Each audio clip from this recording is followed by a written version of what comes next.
An exciting story of redemption, love, passion, and new beginnings. He spent 3 years without touching his own wife, until he discovered another man already knew exactly where she wanted to be touched. Now it's no longer about love. It's about pride, desire, and revenge. When a millionaire loses control, someone always gets hurt. Watch this story until the end. You'll be surprised. If you like stories of love and romance, subscribe to this channel, leave your comment. We post videos like this every day, continuing. The silence within the Anderson mansion wasn't merely an absence of sound. It was a solid, tangible presence that hung over the imported mahogany furniture and crystal chandeliers, like a dense, suffocating fog. Michael adjusted his Italian tie while observing the movement on Michigan Avenue through the panoramic window of his office. Chicago was buzzing below, an anthill of ambitions and achievements that he knew like the back of his hand. At 36, he commanded an empire built on steel, concrete, and determination. Anderson Construction wasn't just a company. It was a surname that opened doors, silenced rivals, and shaped skylines.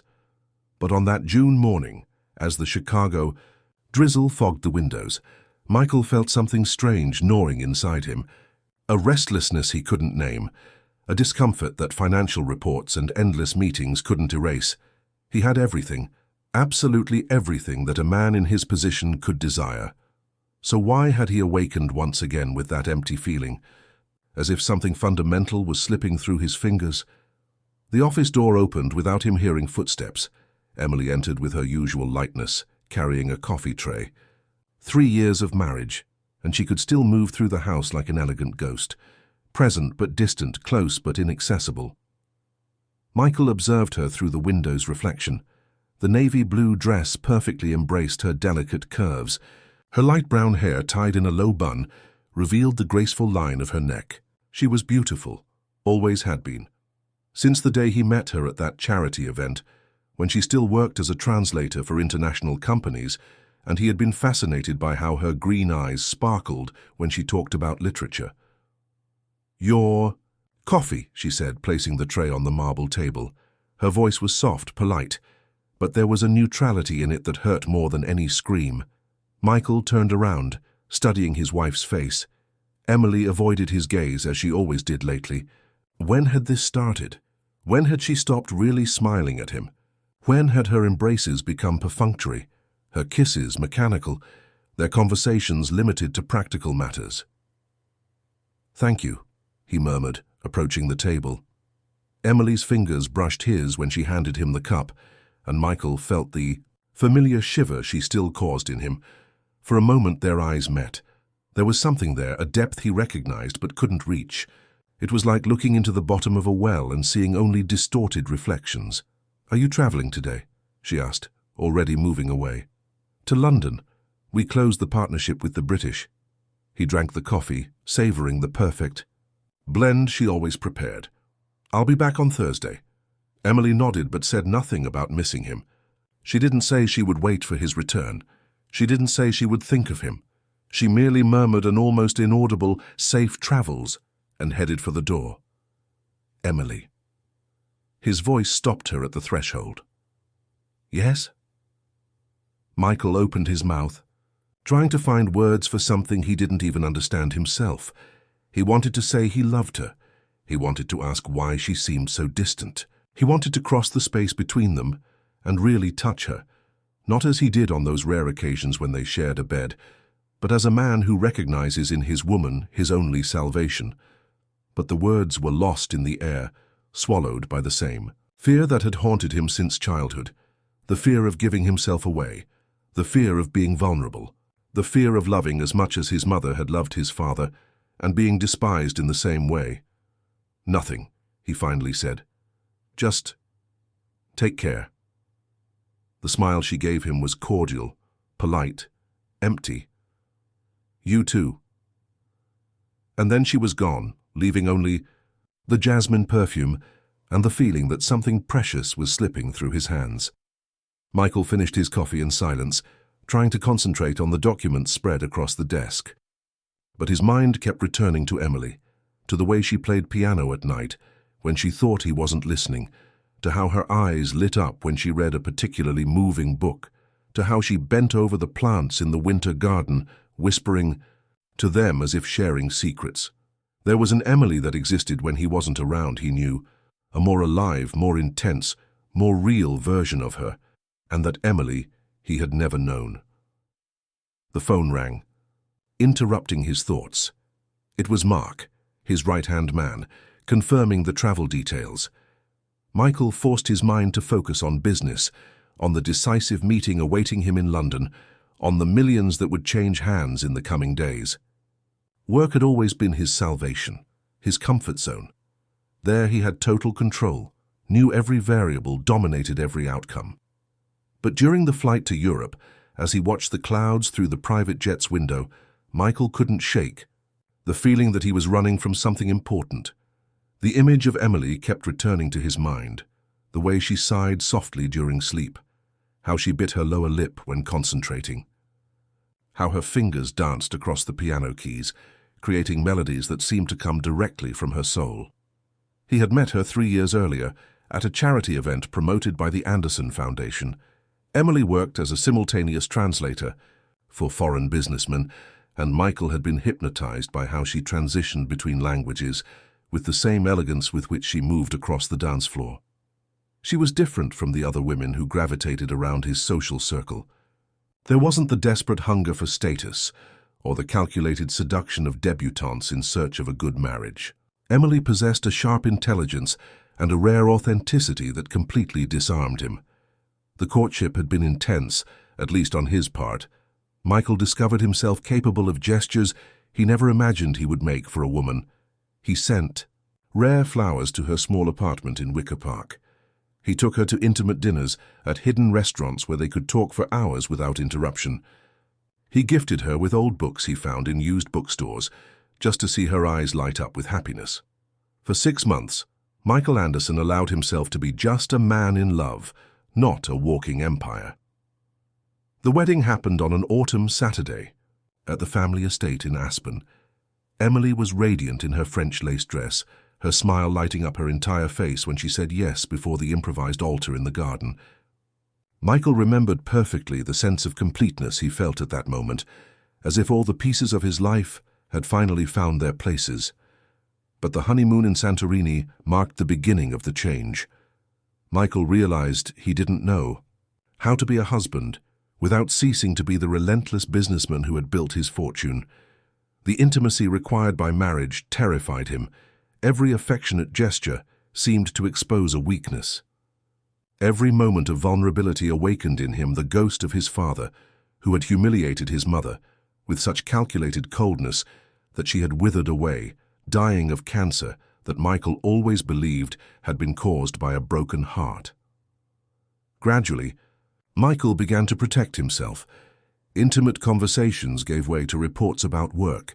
Spontaneous gestures of affection were replaced by expensive but impersonal gifts. Romantic dinners transformed into social events where he could maintain control, surrounded by acquaintances and protected by the mask of his social position. Emily tried to resist the change, he knew. In the first few months, she still sought his eyes during dinners, still waited up for him when he arrived late from the office, still tried to talk about the books she read or the music she composed on the piano. But Michael, terrified by his own need for her, closed himself like an oyster. He responded with monosyllables. He invented urgent meetings. He took refuge in work like someone hiding in a bunker. And Emily, little by little, also closed herself off. The sparkle in her eyes faded. Her smiles became perfunctory. Her attempts at closeness ceased. She continued to be the perfect wife. On the surface, the impeccable hostess, the elegant companion for social events. But Michael felt he was losing something precious and didn't know how to prevent it. During the 3 days in London, closing the most important deal of his career, Michael found himself thinking of Emily with a frequency that disturbed him. He called home twice, but she always seemed busy or tired. The conversations were brief, functional, like reports from an efficient secretary. It was upon his return, crossing the mansion's gate on Thursday evening, that Michael noticed something different. The house's silence wasn't just an absence of sound, It was absolute emptiness, as if the soul of the place had been sucked out. He climbed the stairs calling for Emily, but there was no response. He checked their bedroom, her office, the winter garden where she used to read. Nothing. It was in the main living room that he saw it. Her wedding ring, placed on the lid of the Steinway piano he had bought as a first anniversary present. The ring she never took off, not even to sleep. Michael picked up the small piece of white gold and diamonds with trembling hands, as if touching a live ember. Beside it, a piece of paper with the delicate handwriting he knew so well. I couldn't anymore. 4 words that destroyed 3 years of marriage and 36 years of certainties. Michael sat on the piano bench, still holding the ring, and for the first time in decades he cried. He cried for the woman he had let slip away. He cried for the love he hadn't known how to cultivate. He cried for the idiotic fear that had prevented him from being happy. And he cried for the absolute loneliness that now engulfed him like an endless black sea. He called everywhere he could imagine: Emily's friends, the translator who occasionally worked with her, the sister who lived in Denver. Nobody knew anything, or pretended not to know. Michael hired private investigators, offered rewards, mobilized all his contacts. For 2 weeks, he lived in limbo of uncertainty, navigating between hope and despair. It was Mark who finally brought the information. Emily had been seen in a small coastal town in the Florida Keys, Harbor Springs, a fishing village that didn't even appear on the most detailed tourist maps. Michael took the first flight to Miami, and from there drove along winding roads that cut through the preserved coastal forest. Harbor Springs was exactly the kind of place he imagined Emily would choose to hide. Colorful houses clinging to hillsides, cobblestone streets descending toward the sea, fishing boats swaying in the bay protected by vegetation-covered hills. It was picturesque, peaceful, the absolute opposite of Chicago's urban chaos, and completely unsuitable for a man like Michael Anderson. But he wasn't there as a businessman. He was there as a desperate husband. The discreet investigation revealed that Emily was staying at a small beachfront inn owned by a local family. But there was something else, something that made Michael's blood boil in his veins. She wasn't alone. A man accompanied her, Jason Parker, according to the information he gathered. Local fisherman, 2 or 3 years older than her, known in the region for being educated above average and for having helped several families with basic legal matters. The anger Michael felt was different from anything he had ever experienced. It wasn't just jealousy. It was the devastating discovery that while he had been fighting past ghosts, Emily had found comfort in another man's arms. A man who probably knew how to listen to her, who wasn't afraid to show feelings, who didn't carry the scars of an upbringing where vulnerability was synonymous with weakness. That same afternoon, Michael made a decision that would change everything. He bought the property next to the inn where Emily was staying, an old fisherman's house that needed renovation but had a privileged view of the bay. He hired local workers for emergency repairs and settled in like someone setting up a war camp.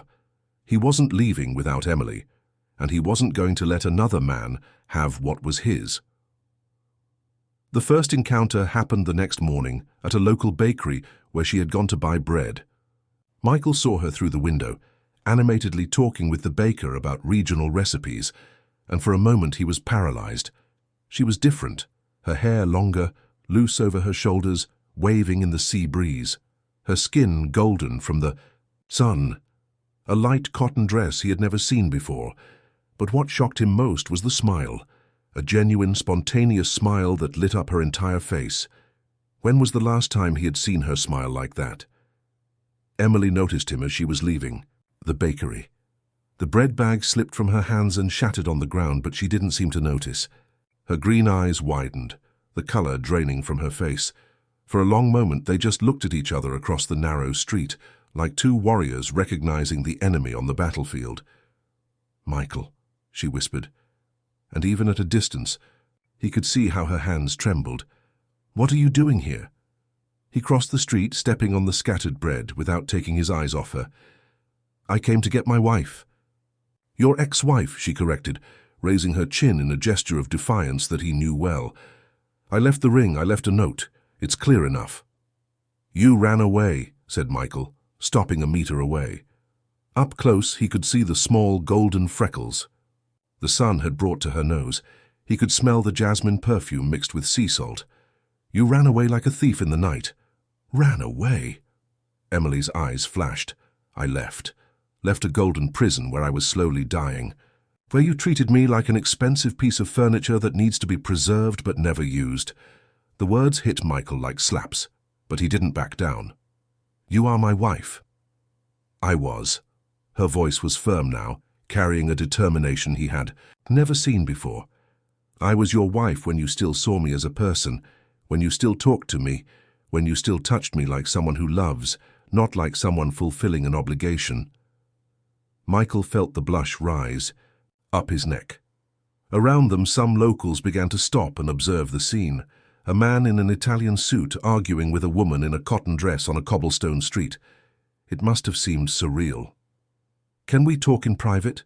He asked, trying to keep his voice controlled. Emily hesitated. For a moment, Michael saw a glimpse of the woman who had fallen in love with him 3 years earlier. The woman who got nervous when he approached, who blushed when he whispered her name, who trembled when he touched her. There's nothing to talk about, she said finally. You have your life, I have mine. It's better this way. But before she could move away, a male voice interrupted the tension. Emily, is everything okay? Michael turned and saw a man approaching, tall, sun-tanned, with the defined musculature of someone who works with his hands. Dark hair disheveled by the wind, clear eyes that shone with genuine concern, and mainly a familiarity with Emily that made Michael's blood turn to ice. Jason, she said, and there was relief in her voice. Everything's fine. This is Michael, my ex-husband. Jason studied Michael from head to toe, and there was something in his eyes that wasn't just protection, it was recognition. As if he knew exactly who he was and what he represented. The famous Michael Anderson, said Jason, extending his hand in a greeting that Michael knew was perfunctory. Emily has told me a lot about you. Michael shook the offered hand, measuring. The strength of the grip, looking for signs of intimidation or challenge. But Jason just smiled, a calm and confident smile that made it clear he didn't feel threatened by Michael's presence. I imagine she has, replied Michael, without releasing the other man's hand. I hope she was accurate in her descriptions. Extremely, responded Jason, and there was a touch of irony in his voice that made Michael clench his teeth. Emily positioned herself between the two men before the tension could escalate. Jason, I need to talk to Michael, in private. Can... Of course. Jason lightly touched her shoulder, a casual but intimate gesture that made Michael clench his fists. I'll be at the beach if you need me. And then he walked away, moving with the confidence of someone who knows he has a fixed place in the life of the woman Michael still considered his wife. He seems comfortable, said Michael, watching Jason disappear around a corner. He's a good man. Emily's response was simple but loaded with meaning. And I'm not. She looked him in the eyes for the first time since he had arrived, and Michael saw a sadness so deep that it made him take a step back. You are many things, Michael. Intelligent, successful, powerful. But a good man. She shook her head slowly. A good man doesn't let the woman he loves wither in loneliness by his side. The words hung suspended in the air between them like an accusation that couldn't be refuted, because it was true. Every word was true, and Michael knew it. Emily, he began, but she was already moving away. No, Michael, you had 3 years to be the husband I needed. 3 years to see me as a woman, not as a trophy, to touch me as a man, not as an owner. She stopped and turned once more. Now it's too late, and she disappeared among the colorful houses, leaving Michael alone in the middle of the street, still holding the bag of bread she had dropped. Around him, the locals began to disperse, losing interest in the foreigner's drama. But Michael didn't move. He stood there, looking in the direction where Emily had disappeared, feeling something reorganize inside his chest. The pain was intense, but there was something more, a fierce determination he hadn't felt in years. Her clarity that cut through fear and confusion like a sharp blade. Emily was wrong about one thing. It wasn't too late, not while he still breathed, not while she still used his surname, even if she had left her wedding ring behind. Michael Anderson hadn't gotten where he was by giving up easily, and he wasn't going to start now. Especially when the prize was the only thing that really mattered. The house Michael had bought was only 50 meters from the inn where Emily was staying, separated only by a small grove of palm trees and a sandy trail leading to the beach. From the second-floor veranda, he had a perfect view of the inn's common area, where Emily had breakfast every morning and where invariably Jason appeared to accompany her. Michael spent the first week observing, studying, trying to understand her routine, her gestures, the small changes that 3 months away from Chicago had produced in her. Emily woke up early, always before 6 in the morning. She walked barefoot to the beach, where she sat on the rocks for an hour just contemplating the horizon. Then she returned to shower, put on one of her light cotton dresses, and went down for breakfast. Jason arrived invariably at 8 o'clock sharp, bringing fresh bread from the bakery and fruit from the local market. What tortured Michael most was the ease between them, the way Emily smiled when Jason told some story about the local residents, how she touched his arm when she laughed, how their bodies leaned toward each other during conversations, in a natural intimacy that Michael had never managed to build with her. It was like watching an alternative version of his own life, where he hadn't been afraid to be vulnerable. In the second week, Michael began to orchestrate casual encounters. He knew Emily had the habit of visiting the small municipal library every Tuesday and Thursday. He showed up there on a Tuesday, pretending to look for material on local history for his investment research. Emily found him leafing through a book on the region's colonization, and the surprise in her eyes was genuine. "Interested in history now?" she asked, maintaining a certain distance but without hostility. "Always have been. You know that." Michael closed the book, observing how she bit her lower lip when nervous. Some habits never changed. "Remember your lessons on Arab influence in colonial architecture? You would talk for hours, and I pretended I was paying attention to business, but actually I just wanted to hear your voice." A delicate blush rose to Emily's cheeks. That was a long time ago. It was yesterday. Michael's voice came out huskier than intended. "For me, it was yesterday." Emily looked away, feigning interest in the dusty shelves around them. "Michael, what do you really want? Why did you come here?" "You know why." "I don't, actually." She turned to face him, and there was a new strength in her that Michael didn't recognize.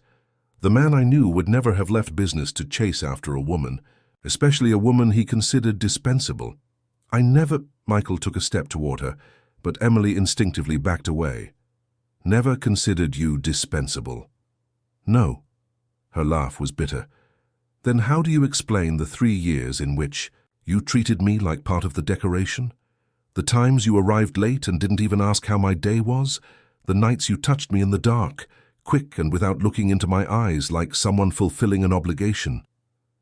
Each word was like a punch to the stomach. Michael closed his eyes for a moment, remembering those nights, remembering how Emily would lie motionless beneath him, waiting for him to finish, remembering how she whispered his name with a hope he never responded to because showing pleasure, showing need, would be completely giving himself away. "I was afraid," he admitted, lowering his voice. "Afraid of being like my father, afraid of hurting you the way he hurt my mother." "Your father hurt your mother by loving her?" Emily's question was genuine, confused. "My father hurt my mother by making her love him while he felt nothing." Michael ran a hand through his hair, undoing the impeccable styling. "She gave herself completely to a man who saw her as an ornament. She died of heartbreak, Emily, literally withered away because she couldn't live knowing she was disposable." Emily was silent for a long moment, processing the revelation. "And you thought you would protect me by not loving me?"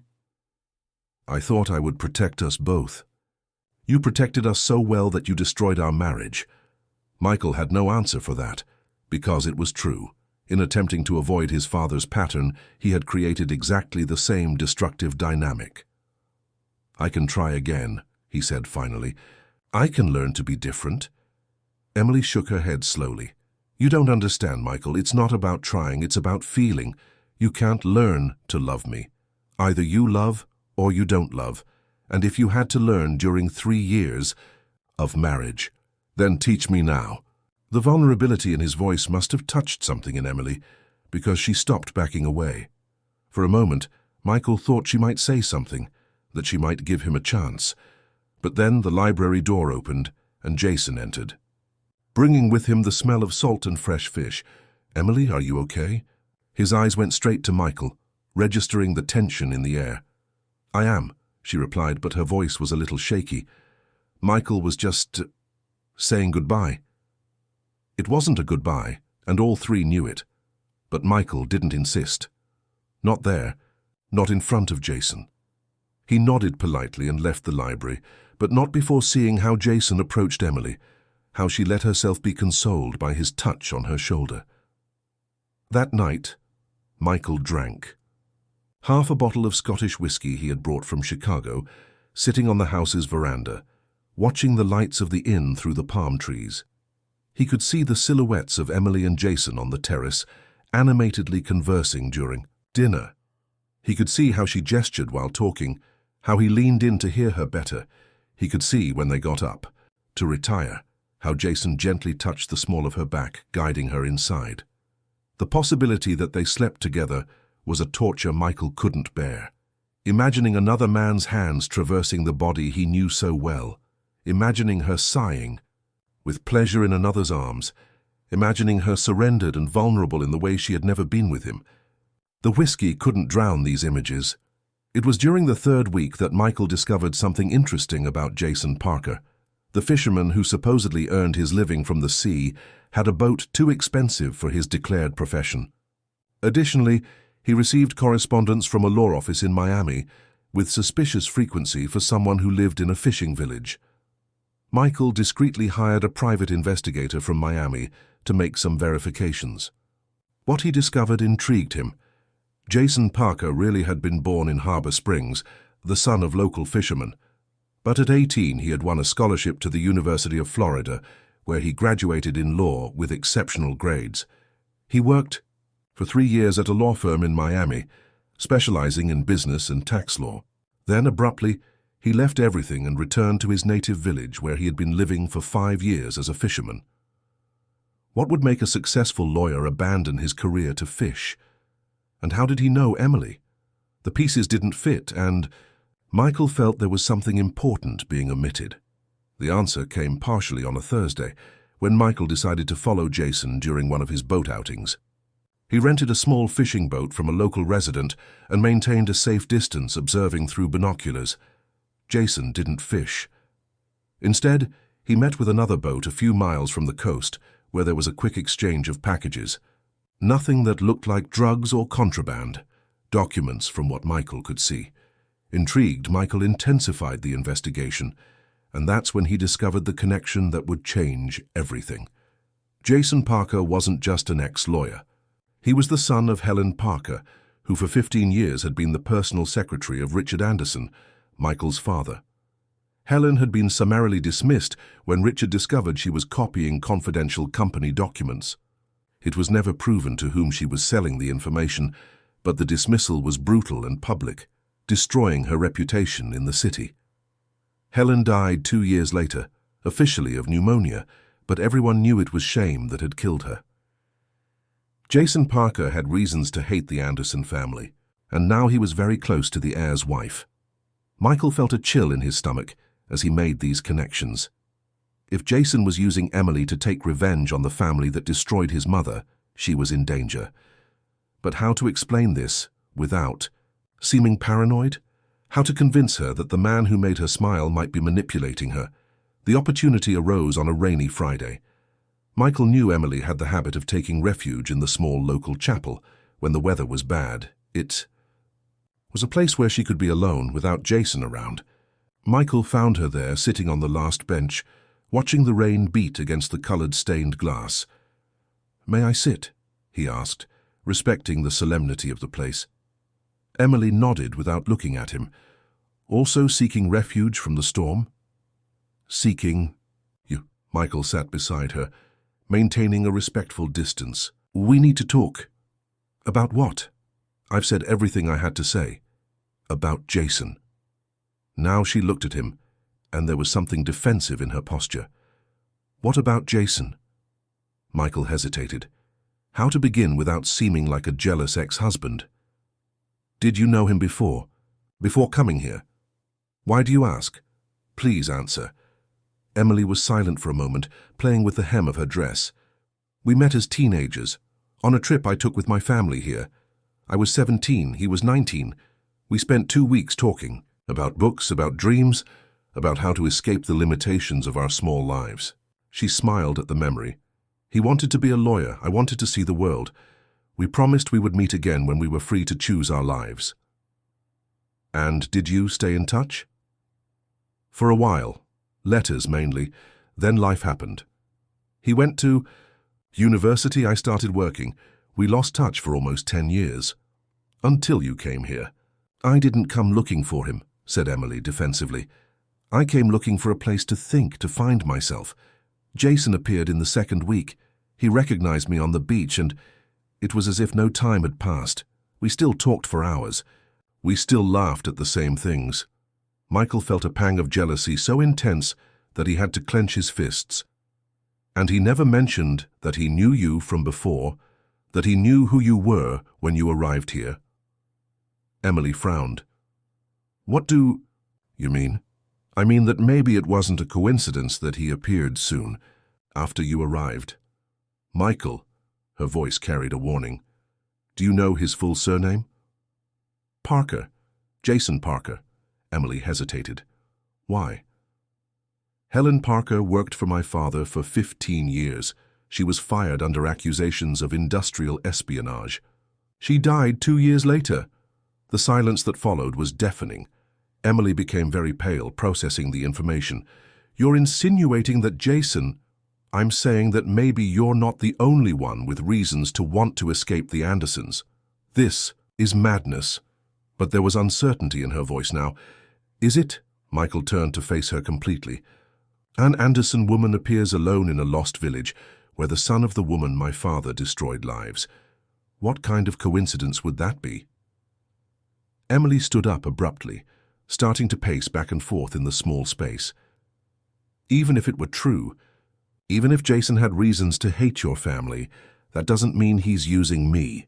Maybe he just... maybe what? Forgave and forgot. Emily, you've seen what the thirst for revenge can do to people. You've seen how my fear of the past destroyed our marriage. Don't compare our situation with this. But she stopped pacing, and Michael could see doubt growing in her eyes. Then answer me one thing, he said softly. Has Jason ever asked about me? About our life in Chicago? About my business? Her silence was answer enough. Emily. Casual questions, she said. Quickly. Natural curiosity about the man I was married to. What kind of questions? About how we met. About the work you do. About... She stopped, understanding slowly forming in her eyes. About the places where you keep important documents. About your travel routines. Michael felt his stomach contract. Emily, did you answer? Sometimes. I thought it was just... She sat heavily on the bench, covering her face with her hands. My God, Michael. If you're right, I don't want to be right, he said, sitting beside her again. I don't want you to be hurt, but I need you to consider the possibility. Why didn't you tell me this before? Because I knew how you would react. I knew you would think it was jealousy. And isn't it? Michael considered lying, saying it was purely protection. But something in the vulnerability of the moment, in the way she was finally looking at him without barriers, made him be honest. It's jealousy too, he admitted. Jealousy of seeing you smile at him the way you never smiled at me. Jealousy of seeing you relaxed and happy in his arms. Jealousy of everything I wasted and he enjoyed. He took a deep breath. But it's protection too, because even if you never come back to me, Even if you decide you hate me forever, I can't bear the idea of you being used." Emily looked at him for a long moment, and Michael saw something changing in her eyes. It wasn't forgiveness, not yet, but it was the first sign that the barriers were beginning to crack. "What do you suggest I do?" "Test him. See how he reacts. When you mention specific things about me or about the company, observe if he tries to obtain information, and—" Michael hesitated. "It might be prudent for you not to sleep alone for a few days." "You want me to come back to you?" Her question was direct without beating around the bush. "I want you to be safe." That didn't answer my question. Michael looked at her, allowing himself to be vulnerable for the first time in years. "I want you back every day of my life. I want the chance to be the husband I should have been from the beginning. I want to learn to love you the way you deserve to be loved." He took a deep breath. "But first, I want you to be safe." The rain had decreased, and rays of sunlight were beginning to filter through the stained glass, painting rainbows on the stone floor of the chapel. Emily observed the patterns of light for a moment before speaking. "Jason invited me to dinner. Out tonight, at a restaurant in Miami. He said he wanted to show me the city."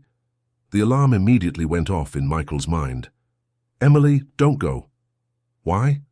"Because if he really is plotting something, isolating you might be part of the plan."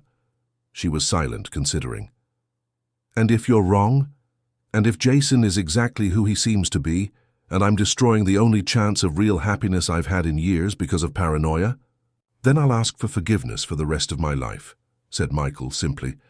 "But if I'm right and something happens to you—" Emily stood up again, walking to the window. "Do you really want to protect me, or do you want to keep me away from him?" "Both," admitted Michael. "I won't lie about that. At least you're being honest now." "I'm trying to be honest about everything." She turned to look at him. "Including about why our marriage failed?" "Including that." Michael stood up too, maintaining distance but facing her directly. "It failed because I was a coward, because I preferred to hide behind work and social obligations rather than risk really loving you, because I was so afraid of being vulnerable that I ended up hurting the only person who really mattered." "And now, what changed?" "Losing you." The answer came without hesitation. "Waking up in an empty house, realizing that all my successes mean nothing without you to share them. Understanding that the fear of being hurt prevented me from living." Emily was silent for a long time, watching him. Michael could see her processing his words, weighing them against 3 years of disappointment and hurt. "Even if all this is true," she finally said, "even if Jason isn't who I think he is, that doesn't erase what happened between us.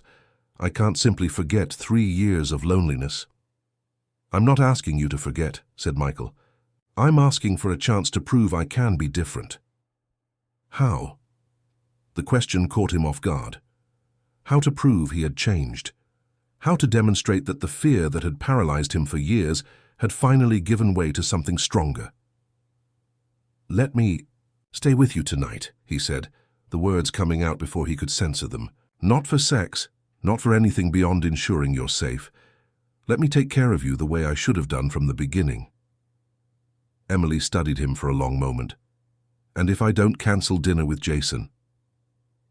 "Then I'll go with you." "He won't." "Like that. I don't care if he'll like it or not." A ghost of a smile passed over her lips. "The Michael I knew would never make a scene because of a woman." "The Michael you knew was an idiot," he said simply. This time the smile was real, albeit small. Maybe he was. The silence that followed wasn't uncomfortable. It was loaded with possibilities, with things unsaid, with 3 years of hurts that might be healed. Michael didn't dare approach, but for the first time since he arrived in harbor, Springs, he felt a small spark of hope. "All right," Emily finally said. "You can stay with me tonight, but in separate rooms, and if you try anything—" "I won't try anything you don't want," he promised. "And about dinner?" Michael hesitated. Every instinct screamed for him to prevent her from going out with Jason. But forcing her would be repeating the mistakes of the past. "Your choice," he said. "But if you go, I'm going with you. And if Jason has a problem with that, that's his problem. Emily nodded, and Michael saw determination form in her eyes. Then let's find out once and for all who Jason Parker really is. The rain had stopped completely when they left the chapel, and the afternoon sun transformed the puddles in the streets into golden mirrors. Michael walked beside Emily, maintaining a respectful distance, but for the first time in months he didn't feel completely lost. He had a chance, small, fragile, but real. And this time, he wasn't going to waste it because of fear. This time, he would fight for her, for them, for the 3 years they lost, and for the many they could still have. Even if that meant confronting Jason Parker and discovering what dark truths he was hiding behind the charming smile and clear eyes that made Emily shine. The battle for the soul of the woman he loved was just beginning. The restaurant Jason had chosen was in the French Quarter, in the heart of Miami's historic district, an intimate place with tables arranged in small inner courtyards surrounded by restored colonial mansions. The golden light from colonial lanterns danced on the irregular cobblestones, creating shadows that seemed to move like ghosts of the past. Michael arrived first, settling at a strategic table from where he could observe the entire entrance. He wore a dark suit without a tie, casual enough not to seem excessively formal, but elegant enough to mark territory. When Emily entered 10 minutes later, Michael felt the air escape from his lungs. She wore a simple black dress that perfectly embraced her curves, her hair loose falling in waves over her bare shoulders. It wasn't the kind of clothing she wore in Chicago. It was bolder, more sensual, freer. It was the Emily he had never known, the woman who existed when she wasn't trying to fit into the role of the perfect wife of a powerful businessman. Jason appeared a few seconds after her, wearing a white dress shirt and dark jeans. He gently touched the small of Emily's back as he guided her to the table, and Michael had to control himself not to stand up immediately. Michael. Jason's greeting was polite, but there was a coldness in it that hadn't existed in previous encounters. "First, what a surprise to see you here." "Emily invited me," Michael lied smoothly, rising to greet them both. "I hope you don't mind the extra company." "Of course not." But Jason's eyes said something else. There was something calculated in the way. He pulled out the chair for Emily, positioning himself so as to be between her and Michael. "Although I imagined you had returned to Chicago." "I haven't finished my business here yet." Michael sat down, studying Jason discreetly. "And you? Were you born here in Miami?" "In Harbor Springs, but I studied here." Jason poured wine for Emily, completely ignoring Michael. "Law at the University of Florida. Do you know the university?"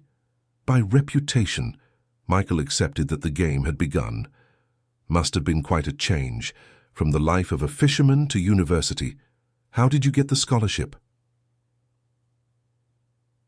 "Something," flashed in Jason's eyes too quickly to be interpreted. "Luck and a lot of study.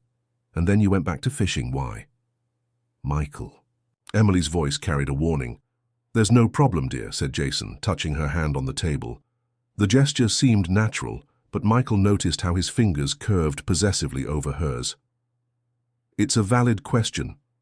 Let's say I discovered that not every battle is worth fighting." "Interesting." Michael took a sip of his own wine. "What kind of battles did you fight in Miami?" "The usual ones of a young, idealistic lawyer. Social justice, defense of the oppressed, those romantic things." Jason smiled, but the smile didn't reach his eyes. "Until I discovered that sometimes the oppressed are crushed by machines too big to be fought against." The reference was subtle, but Michael caught it. Emily, apparently, did not. "What kind of machines?" asked Michael, keeping his tone casual. "Companies. Corporations. Powerful families that control half the state and think they can do whatever they want with common people." The silence that followed was loaded with tension. Emily looked from one to the other, clearly perceiving that there was a parallel conversation happening. "Do you two know any family like that?" she asked, trying to lighten the atmosphere. "Some," said Jason, without taking his eyes off Michael. "The most famous is the Anderson family, Know them? Michael almost smiled at the audacity. I know them very well. Ah, that's right. I forgot you're an Anderson. Jason feigned surprise. You must know the entire family history then, including some, let's say, questionable business methods. Jason, what are you insinuating? Emily was starting to get uncomfortable. Nothing special, dear, just talking about local history. Jason drank more wine, clearly warming up for something. For example, did you know that in the 90s, Anderson Construction was investigated for bribing public officials? They were accusations never proven, said Michael, keeping his voice controlled. True, just as it was never proven that they forged documents to win bids in Miami. Jason leaned forward. Or that they spied on employees suspected of leaking information.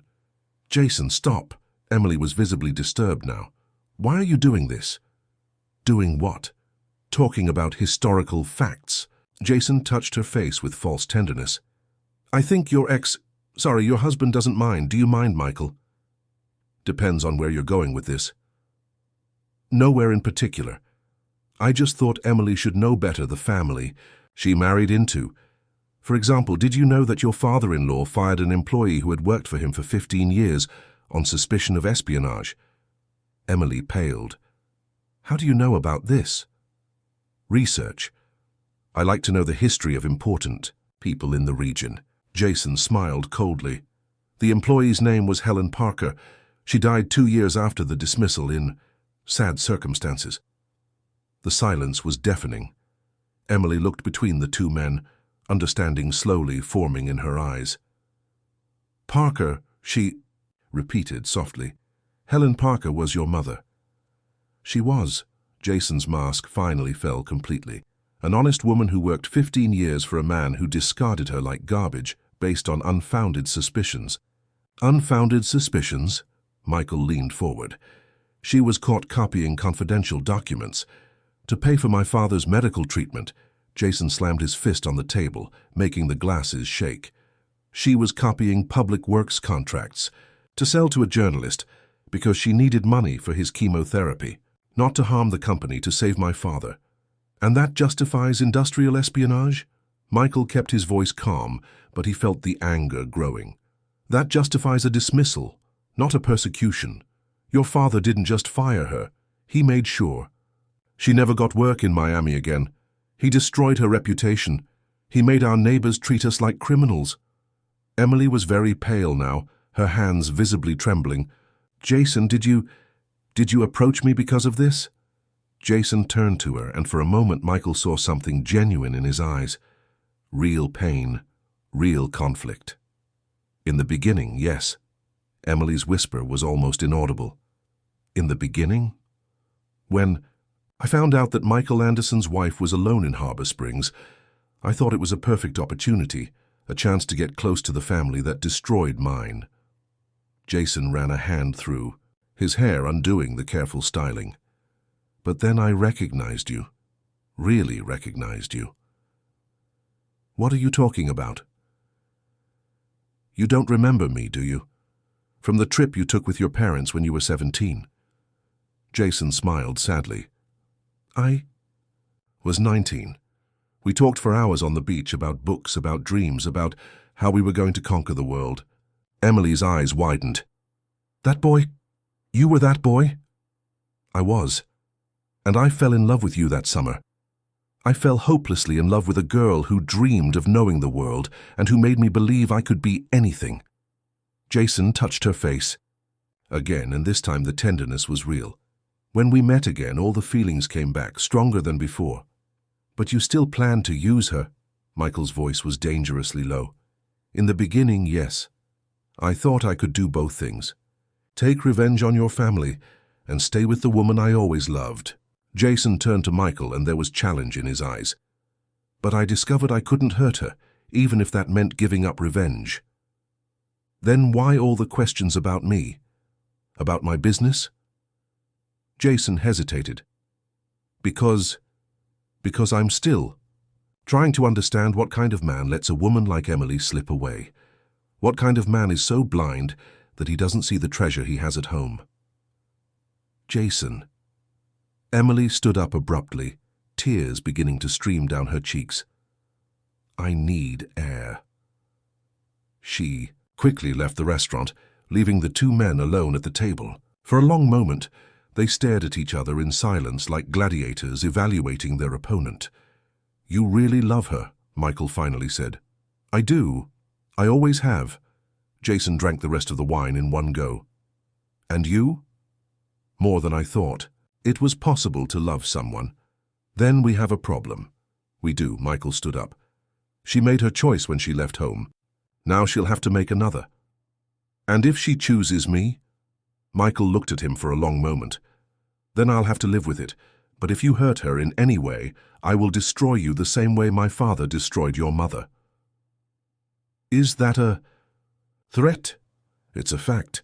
Michael left the restaurant, leaving Jason alone with his anger and conflicts. He found Emily leaning against a stone wall outside, silently crying as she watched the movement in the street. "Come," he said softly. "Let's go home." "Which home?" Her question was bitter. "Yours? Mine? The one we shared in Chicago as polite strangers? The home where you're safe?" Emily looked at him for a long moment, her eyes red from tears. "Do you believe him? That he really loves me?" "I believe him. And still you want me to come back to you? I want you to choose who makes you happy." The words came with difficulty, but they were sincere. "Even if it's not me." Something changed in Emily's eyes. A barrier that had been in place for 3 years finally began to crack. "Why now? Why only now are you saying the right things?" "Because losing you taught me the value of what I had." Michael approached her slowly, giving her the chance to move away. "Because 3 months alone in that house showed me what it's like to live without you. Because waking up every morning knowing I'll never hear you playing piano again is a hell I wouldn't wish on my worst enemies." "Michael, I know I was wrong. I know I wasted 3 years being a coward. I know another man made you smile the way I should have done from day one." He stopped a few centimeters from her, breathing in the jasmine perfume that always made him dizzy. "But if you give me a chance, just one real chance, I'll spend the rest of my life making up for every day I wasted." Emily closed her eyes, tears streaming down her cheeks. "How can I trust you? How can I believe this time will be different?" "Because this time I'm not afraid of losing you. I already lost you. And I survived. And I discovered that surviving isn't living." Michael gently touched her face, drying her tears with his thumb. "I want to live, Emily. I want to live every second I have left on this earth loving you the way I always should have loved you." She opened her eyes, and Michael saw in them a vulnerability that reminded him of the first time they kissed 3 years earlier on the terrace of her apartment. "And if I can't forget, and if every time you touch me I remember all the times you touched me without love, then we'll create new memories." Michael moved closer, until he could feel her breath brushing his lips. "We'll start from scratch if necessary. We'll date, again get to know each other again, fall in love again. Michael, let me court you, Emily. Let me really win you over this time." For a moment, Michael thought she might say yes. Thought she might lean into him, might let him kiss her right there on the cobblestone street of the French Quarter, under the stars of Miami. But then Jason appeared at the restaurant door looking for her, and the moment dissolved. "Emily," Jason approached, cautious. "Are you okay?" She moved away from Michael, quickly drying her tears. "I am. Just needed to process everything." "We can talk about this at home," said Jason, casting a suspicious look at Michael. "Yes." Emily nodded but didn't look at either man. "I think we should." Michael watched as Jason guided Emily to a taxi, touching her with the familiarity of someone who had rights that he himself had lost. But this time, instead of anger, he felt determination. The conversation had revealed something important. Jason may have approached her for revenge, but Emily hadn't chosen him for that. She had chosen him because he made her feel alive. Now Michael knew what he needed to do. He needed to show her that he could make her feel even more alive. The trip back to Harbor Springs was silent. Michael drove his rental car following the EE taxi that carried Emily and Jason, maintaining enough distance not to seem like pursuit, but close enough to ensure they arrived safely. His mind was buzzing with plans, with possibilities, with the memory of her touch, of the warmth of her skin under his fingers when he dried her tears. It was almost midnight when they reached the village. The taxi stopped in front of the inn, and Michael saw Jason accompany Emily to the door. They talked for a few minutes on the porch, very close to each other. Michael couldn't hear what they were saying, but he could see the body language. Jason trying to convince her of something, Emily shaking her head, moving away. And then, to Michael's surprise, Emily left the inn carrying a small suitcase and walked toward his house. Michael quickly got out of the car, meeting her halfway. "Changed? So your mind?" he asked, trying not to seem too hopeful. "I need space to think," she said, avoiding his eyes, "and I can't do that with Jason looking at me as if I might break at any moment." "And with me you can?" Emily finally looked at him, and there was something different in her eyes, a determination he hadn't seen in years. "With you, it's different. With you, I know exactly where I stand." "And where do you stand?" "Enemy territory." Michael almost smiled. "At least you know you can trust the enemy to be honest about his intentions. Can I?" "You can." He picked up her suitcase, his fingers brushing against hers for a moment. "My intentions are to win you back, by any means necessary." "At least." "You're direct. I learned that subtlety doesn't work with you." They walked to the house in silence, but it was a different silence from those they had shared during their marriage. It was loaded with possibilities, with barely disguised sexual tension, with 3 years of unspoken words finally seeking an outlet. The house Michael had rented was simple but comfortable. 2 bedrooms, a small living room with a veranda facing the sea, a basic kitchen that smelled of salt and aged wood. Nothing like the mansion in Chicago, but there was something welcoming about it that their house had never had.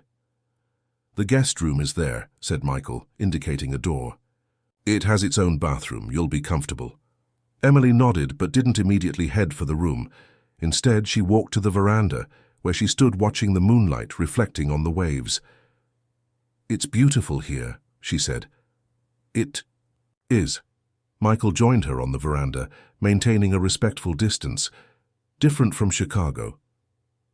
"Everything is different from Chicago." They were silent for a few minutes, watching the sea. Michael was hyper-aware of her presence beside him, of the smell of her perfume mixed with the sea breeze, of the way the moonlight illuminated the curve of her neck, of the soft sound of her breathing. "Michael," she finally said. "Yes?" "What? You said at the restaurant about starting from scratch?" "Yes." "Were you serious?" Michael turned to face her completely. "Completely serious. Even knowing that I might never be able to forget. Even knowing that you might never be able to forgive." Emily studied him for a long moment. "And if in the end I choose Jason?" The question hit Michael like a punch to the stomach, but he forced himself to answer honestly. "Then I'll have to accept it, but not without a fight." "How do you plan to fight?" "By reminding you of how we were in the beginning, by showing you the man I can be when I'm not afraid." Michael took a step toward her. "By making you feel truly loved. And how do you plan to do that?" The question was loaded with challenge, but there was something more, a genuine curiosity, perhaps even hope. "Starting with this." Michael approached slowly, giving her time to move away if she wanted, but Emily didn't move away. She stood, still watching him approach, her lips slightly parted, her eyes shining in the moonlight. When he touched her face, she trembled. When he tilted his head to kiss her, she closed her eyes. And when their lips finally met, 3 years of hurt and loneliness exploded between them like a broken dam. The kiss was different from all they had shared during their marriage. There was no hurry, no obligation, no fear. It was pure need, pure desire, pure hunger for something they had both lost long ago.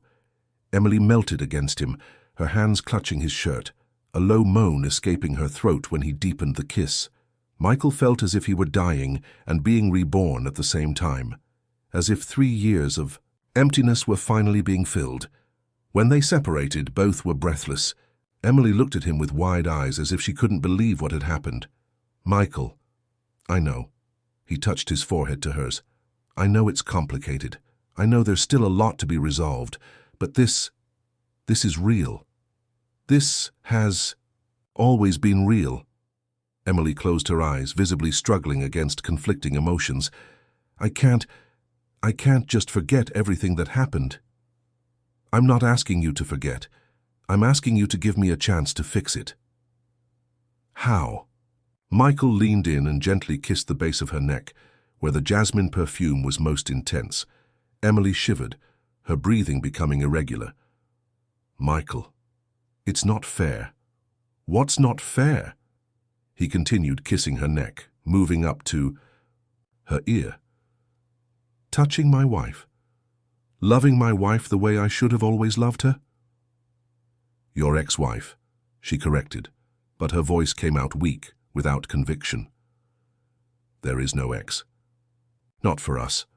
Michael gently pulled her closer, until she was almost in his lap. There's just the two of us here now, without fear. His hands found her waist, fingers caressing the exposed skin between her dress and underwear. Emily instinctively arched her back, a low moan escaping her lips. I dream about you every night, murmured Michael against her skin. Dream of really touching you, of making you moan my name, of giving you all the pleasure I should have given you for 3 years. Michael. Her voice was a desperate whisper. Tell me you dream too. Tell me that when Jason touches you, you think of me. Emily abruptly opened her eyes, the magic of the moment breaking. No, I won't do that. Do what? Lie about Jason to feed your ego. She moved away from him, rising from the floor. Jason touches me with affection, makes me feel desired, not like an object. The comparison hit Michael like a slap. And I don't?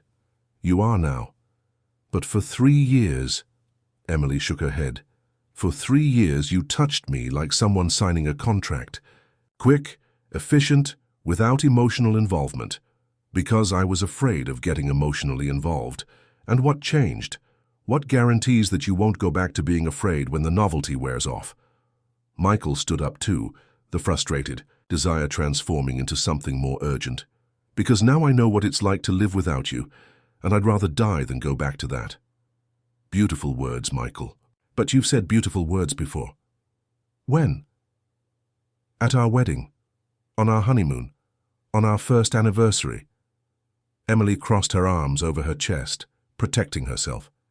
You said you loved me, that we would be happy forever, that nothing would change between us. And I believed that when I said it. Exactly. What guarantees that this time you're not just deluding yourself again? The question hung in the air between them. Michael knew she had reason to doubt. He knew that words weren't enough to erase 3 years of emotional neglect. But how to prove he had changed? How to demonstrate that the fear that had paralyzed him had been replaced by something stronger? The answer came in the form of a knock at the door. Emily. Jason's voice came from outside. Are you there? I need to talk to you. Emily and Michael looked at each other. She was half naked, he shirtless, both visibly shaken by the conversation and the sexual tension of the moment. Just a minute, shouted Emily, running to the guest room to get dressed. Michael put on a t-shirt and went to open the door, finding Jason with a somber expression on his face. The other man examined him from head to toe, noting the disheveled hair and still irregular breathing. Where is Emily? Getting changed. Michael leaned against the door jamb, blocking the entrance. Can I help you with something? Yes. You can stop manipulating her. Manipulating? You know exactly what you're doing. Showing up here, pretending you've changed, taking advantage of her emotional confusion. Jason took a step closer.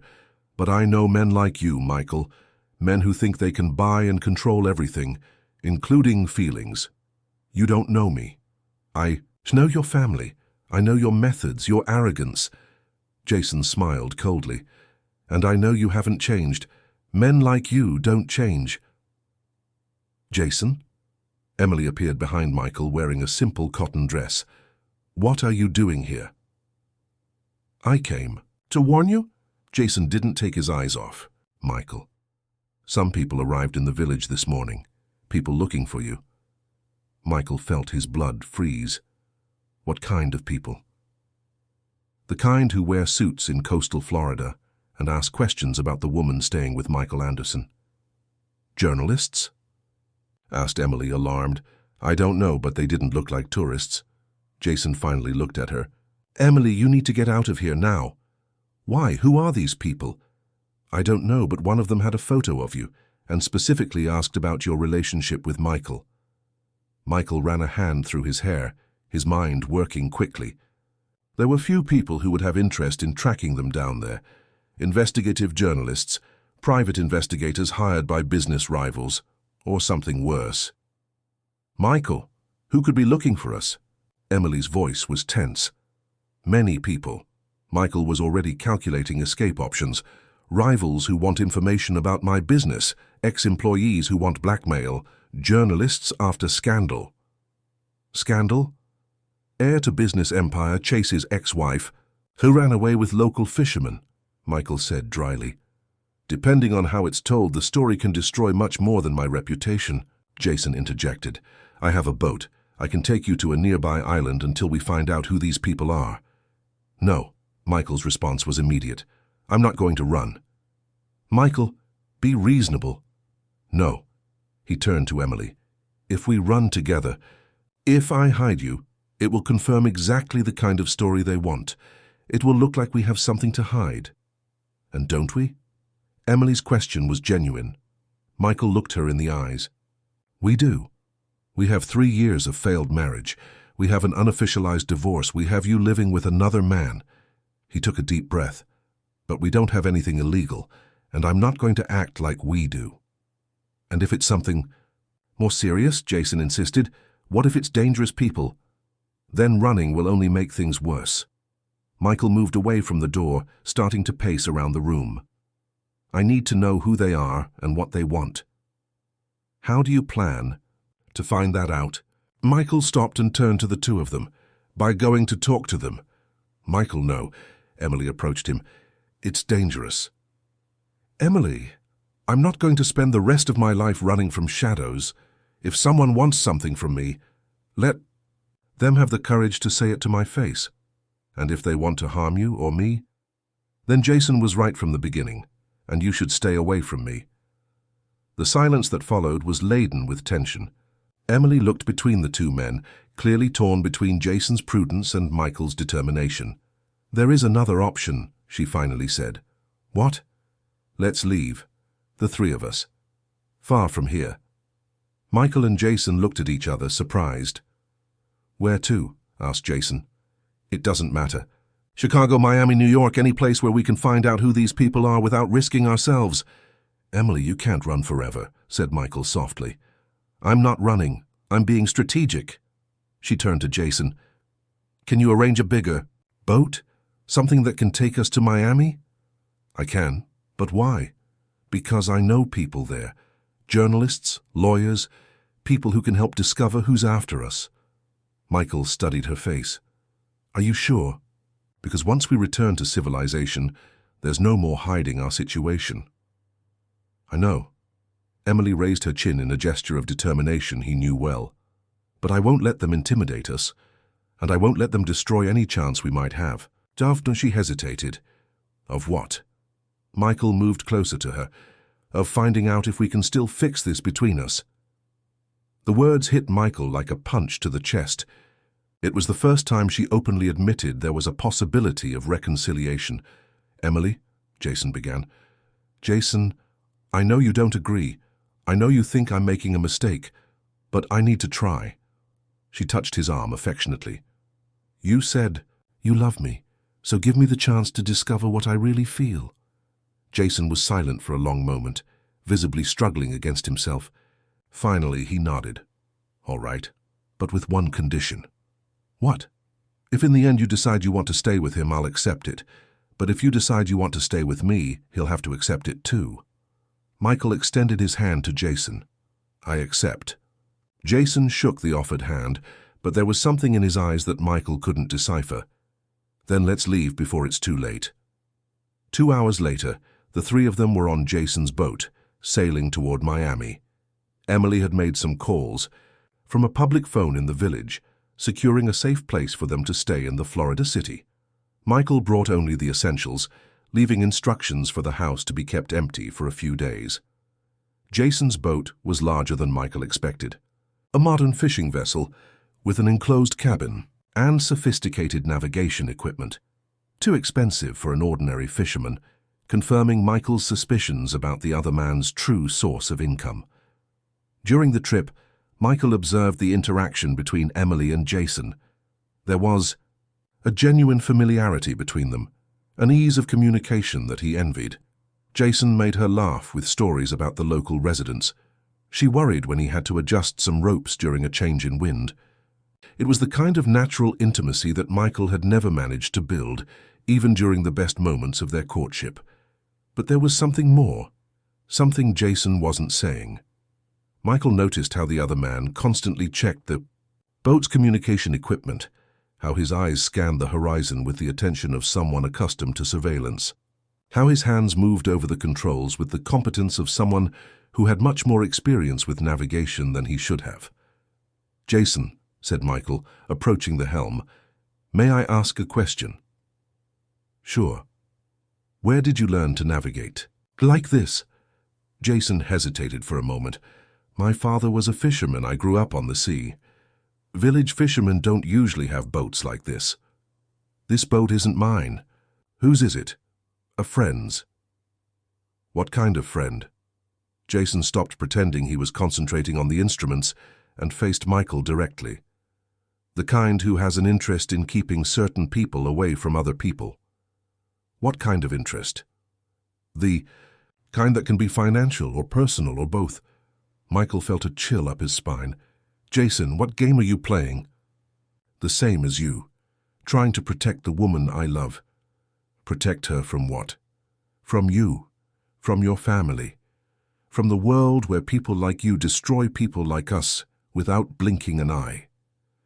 "And who are you?" Jason smiled, but there was no humor in it.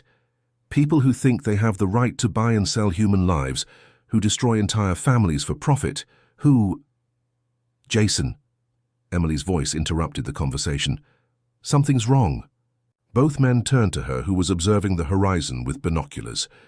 "What do you see?" asked Jason, quickly taking control of the helm. "Another boat, following us." Emily lowered the binoculars, her face pale. "And it's approaching fast." Michael took the binoculars and looked in the direction she indicated. A smaller, faster boat, clearly military or police, was cutting through the waves toward them. "Jason, what did you do?" Michael's voice was dangerously low. "I saved our lives." Jason increased the engine speed. "Those people in the village weren't journalists. Who were they?"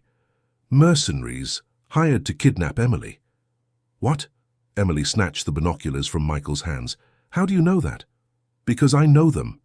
They work for the same kind of people who hired my mother to spy on Anderson Construction 15 years ago." Michael felt the world spin around him.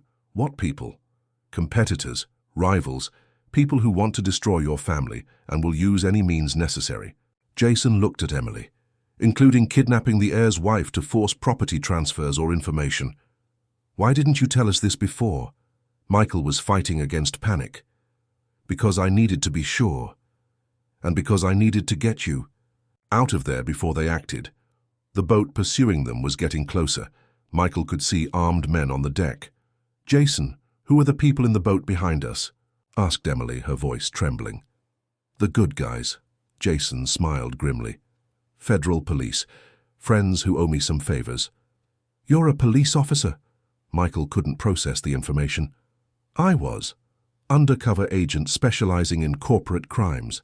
I spent 3 years investigating money laundering and corruption involving major construction companies."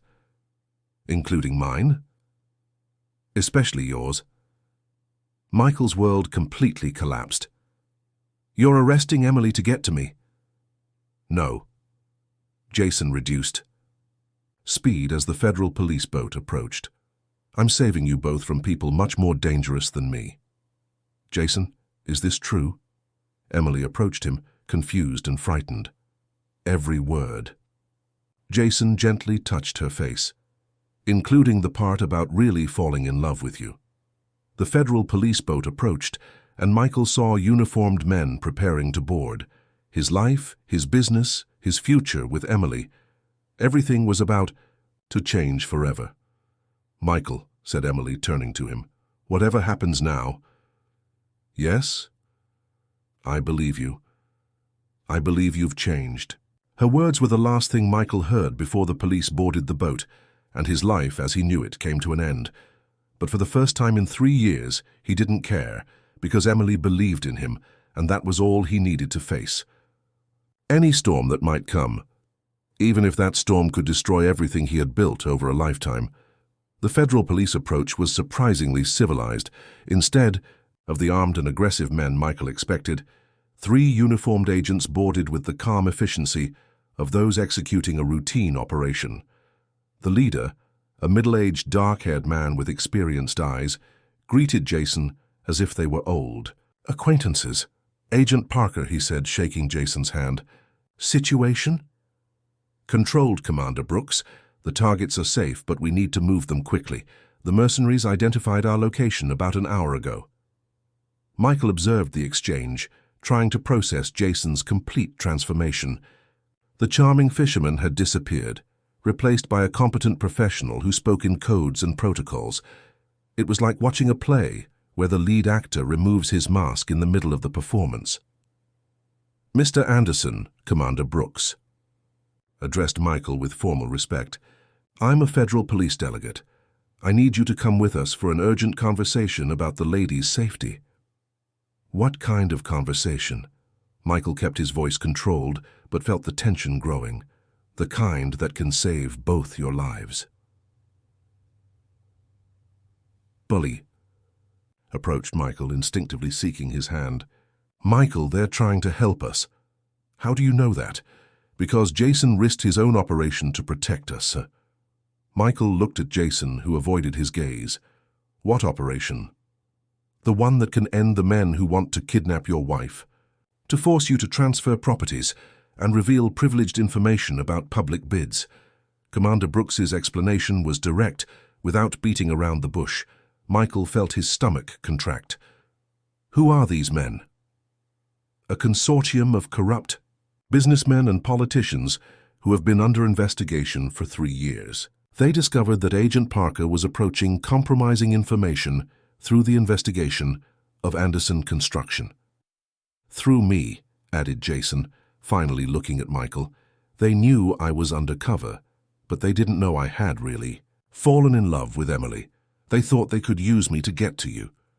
"And they did," said Michael bitterly. "Not in the way they expected." Jason approached them. "When I discovered they were planning to kidnap Emily to force you to cooperate, I switched sides." "To which side?" "To the side that protects the woman I love." The silence that followed was laden with tension. Emily looked between the 2 men, clearly torn between gratitude and confusion.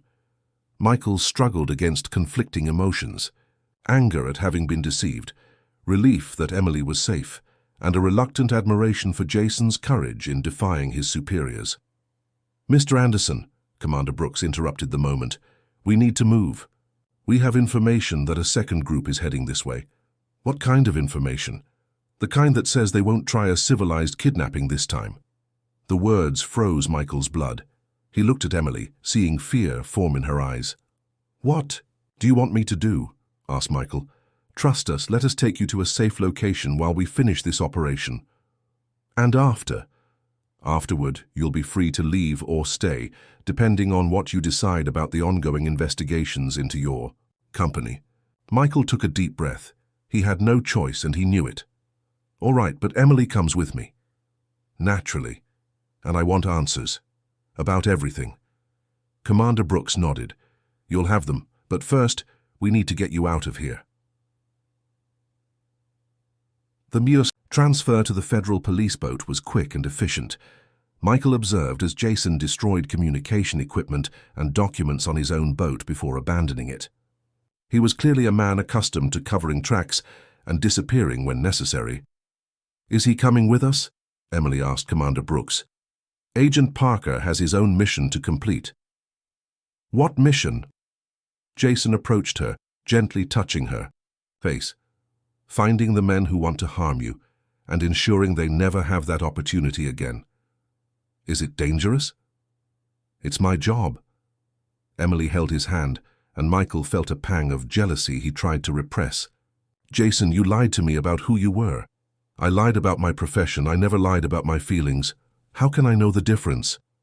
Jason smiled sadly. Because if I had been lying about loving you, I wouldn't have risked 3 years of investigation to protect you.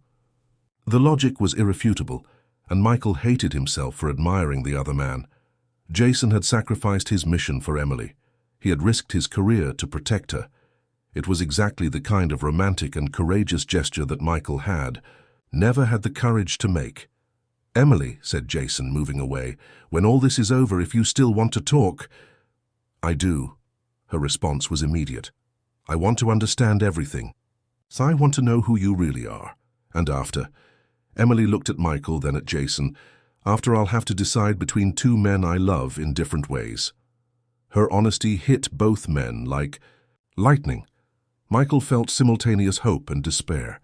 Hope because she had admitted she still loved him. Despair because she had admitted she loved Jason too. Take care, said Jason, descending to a smaller boat that would take him back to the coast. And Michael. Yes? If you hurt her again, investigation or not, operation or not, I will find you. It wasn't a threat. It was a promise from someone who truly loved Emily, enough to want her happiness above his own. You won't need to, responded Michael. The federal police boat took Michael and Emily to a secure complex on the outskirts of Miami. An isolated location, surrounded by high walls and discreet enough not to attract attention. Michael recognized the place as one of the operational bases the government used for protecting important witnesses. How long will we stay here?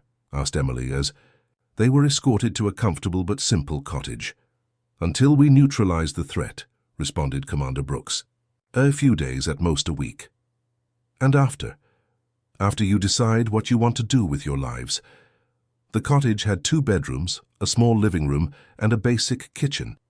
Nothing like the mansion in Chicago, or even the beach house Michael had, rented in Harbor Springs, but there was something welcoming about the forced simplicity, as if luxury and complications had been removed, leaving only the essentials.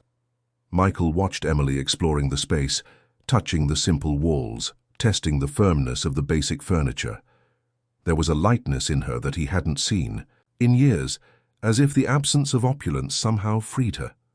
It's strange, she said, sitting on the small sofa in the living room. What? Being here with you after everything that happened today.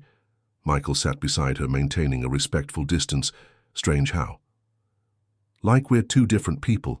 Like the last 3 years were a bad dream, and we're waking up. They were a nightmare. For both of us. Emily turned to look at him. Michael, what Jason said about investigations into your company, is it true? Michael sighed heavily. Probably. My father did many questionable things to build the Anderson Empire, and I pretended not to know because it was easier. What kind of things? Bribing public officials to win bids, using irregular labor in some works, tax evasion through shell companies. Michael ran a hand through his hair. Nothing I did directly, but things I could have prevented if I had. The courage. Why didn't you? Because it would mean admitting my father was corrupt. That everything we built was founded on lies. Michael faced her. And because I was too cowardly to risk losing everything. And now? Now I've already lost everything that really mattered. He gently touched her face, and I discovered I can live without money, without power, without empire. But I can't live without you. Emily closed her eyes, allowing herself to be touched. Michael, even if I come back to you, even if we try to rebuild our marriage, you could go to prison. You could lose everything. I know. And that doesn't scare you? It terrifies me, but it terrifies me less than the idea of losing you forever. Emily opened her eyes, studying his face. You really have changed, haven't you? Losing you changed me. These 3 months discovering what it's like to live without you changed me. Realizing I'd rather be poor by your side than rich, and alone, changed me. Even knowing I still have feelings for Jason. The question hurt, but Michael forced himself to be honest. Even knowing that, because I understand why you have feelings for him, he was everything I should have been during our marriage. Don't say that. It's true. He listened to you, made you laugh, touched you with affection, made you feel desired. Michael took a deep breath.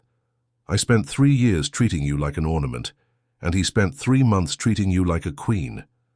Michael, but I'm here now and I'll fight for you, not with money, not with power, not with empty promises. I'll fight by showing every day that I can be the man you deserve. How? Starting now. Michael stood up and extended his hand to her. Come with me. Where? To the kitchen. I'm going to cook for you. Emily laughed, the sound clear and genuine. You don't know how to cook. No, but I'll learn. Now. For you. Michael, this is crazy. It's love. He gently pulled her from the sofa. Let me take care of you. Let me learn to do simple things that mean more than all the expensive gifts I've ever given you. The cottage's kitchen was even more basic than the rest of the house. Simple stove, small refrigerator, cabinets with basic supplies provided by the federal police. Michael opened all the doors and drawers, making a mental inventory of the available ingredients. Eggs, bacon, rice, beans, ground beef, pasta, tomato sauce, he murmured, as if planning a military operation. Should be enough to make something edible. Emily leaned against the counter, watching him with growing amusement. Do you have any idea what you're doing? None, but I'll figure it out. Michael, we can simply order food. No. He turned to her, fierce determination in his eyes. For 3 years other people cooked for you. Maids, chefs, expensive restaurants. I want it to be me doing this, even if it turns out horrible. Why? Because I want to prove I can take care of you without needing to pay someone to do it. I want to prove I can be useful in your life in ways that don't involve a credit card. The vulnerability in his voice deeply touched Emily. She approached, gently touching his arm. All right, but let me help. You know how to cook? I do. I cooked for myself before we got married. And I cooked a few times for Jason in Harbor Springs. The mention of Jason brought a pang of jealousy, but Michael repressed it. Teach me? I will. The next hour was a revelation for both. Emily taught Michael how to prepare a simple risotto with basic ingredients, guiding his hands as he stirred the rice, gently correcting when he added too many seasonings.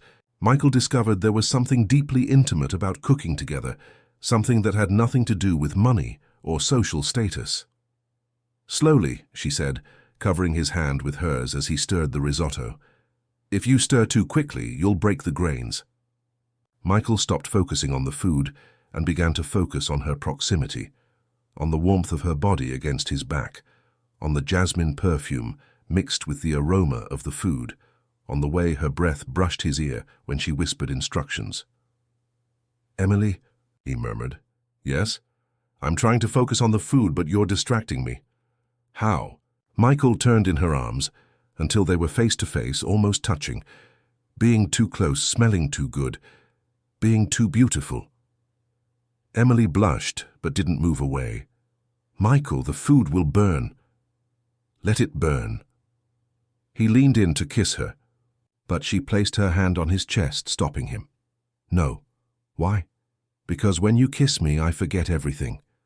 I forget Jason, I forget the investigations, I forget all the reasons why I should be cautious. She looked him in the eyes. And I can't afford to forget, not yet. Michael backed away, respecting her boundaries.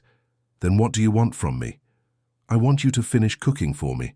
I want us to have dinner together like normal people. I want us to talk about things that aren't our past or our problems. Like, what? Like books you enjoy, places you want to visit, dreams you had as a child. Emily smiled. About who you are when you're not being Michael Anderson, the businessman. And if I don't know who I am without that, then we'll discover together. Dinner was surprisingly good. The risotto was creamy and well-seasoned, and Michael felt an absurd pride in having prepared something Emily truly appreciated. They talked about books, about trips they would like to take, about his childhood on a farm in Virginia before the family moved to Chicago. "You never told me about the farm," said Emily as they washed dishes together, "because I thought it was a hick thing, that you would find me less sophisticated.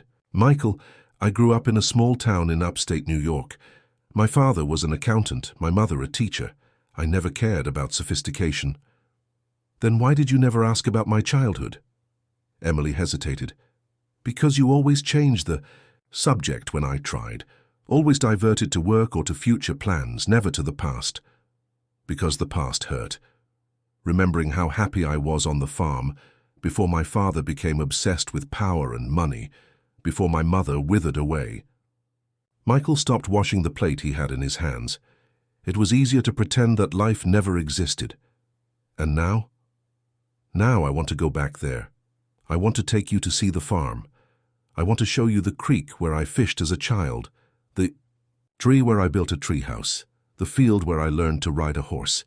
Even if it means leaving Chicago, leaving the company." Michael looked at her. "Especially if it means that. And if I don't want to, what if I like urban life?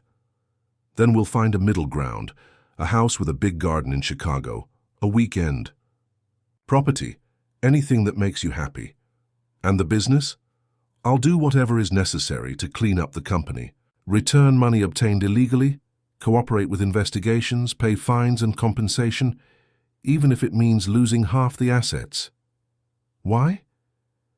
Because I want to build something new with you, something clean, even if it's smaller." Emily finished, drying the last pan, thoughtful. "Michael, you're talking about enormous changes. How can I be sure you won't regret it when the novelty wears off?" "Because I've already lived 3 years without you. I already know exactly what it's like to have everything and have nothing at the same time. And if I choose Jason?" The question hung in the air between them. Michael felt the familiar pain settling in his chest, but forced himself to answer honestly. "Then, I'll make these changes anyway, because I discovered I don't want to be the man I was, regardless of whether I have you or not." Emily studied him for a long moment. "You're saying you'll change for yourself, not for me." "I'm saying I want to. Be a man who deserves the love of a woman like you, even if that woman isn't you. Michael, but if it is you," he moved closer to her, "if you give me this chance, I'll spend the rest of my life thanking God for giving me a second opportunity." Emily closed her eyes, visibly struggling against conflicting emotions. When she opened them, there were tears in them. "I want to believe you. I want so much to believe you can be different. Then believe, give me the chance to prove it." "How?" "By staying with me tonight, not for sex," he quickly added when he saw her expression, "to talk, to get to know each other again, to start rebuilding what we lost." "Michael, I don't know." "If—" A noise from outside interrupted the conversation. Low voices, furtive movement. Michael put his finger to his lips, indicating silence, and carefully walked to the window. 3 armed men were moving around the perimeter of the cottage, clearly doing reconnaissance. They weren't police officers, they were the mercenaries Jason had warned them about. "Emily," whispered Michael, returning to the kitchen, "we need to get out of here now." "Why?" "Because they found us." The fear in her eyes was replaced by determination. "What do we do?" "We survive. Together." Michael took her hand, and this time Emily didn't hesitate to follow his lead. They left through the cottage's back door, taking advantage of the night's darkness to hide among the trees of the complex. Behind them, they heard the sound of glass being broken. The men had invaded the cottage and discovered it was empty. "This way," whispered Michael, guiding Emily toward what he hoped was a back exit from the complex. But as they ran through the darkness, hearing shouts and movement behind them, Michael realized something. For the first time in 3 years, he and Emily were facing a crisis together, as partners, as a team. And this feeling of unity, even in the midst of danger, was better than all the moments of empty luxury they had shared during their marriage. If they could get out of there alive, perhaps they really had a chance. If they could find Jason and the federal police before the mercenaries found them, if they could survive the most dangerous night of their lives. But as they ran hand in hand through the dark forest, Michael felt something he hadn't felt in a long time. Hope, because Emily hadn't let go of his hand, not when she heard the first shots behind them, not when they realized they were lost in the woods, not when they saw flashlights approaching between the trees. She was with him. Finally, truly with him. And that was worth any risk. The dense forest surrounding the federal police complex was thick and dark, full of night sounds that masked the noises of their desperate escape. Michael guided Emily through the dense vegetation, trying to orient himself by the scant moonlight filtering through the treetops. Behind them, the mercenaries' voices grew more distant, but their flashlights still cut through the darkness like luminous knives searching for their prey. "Michael," whispered Emily, breathless, "I can't run anymore."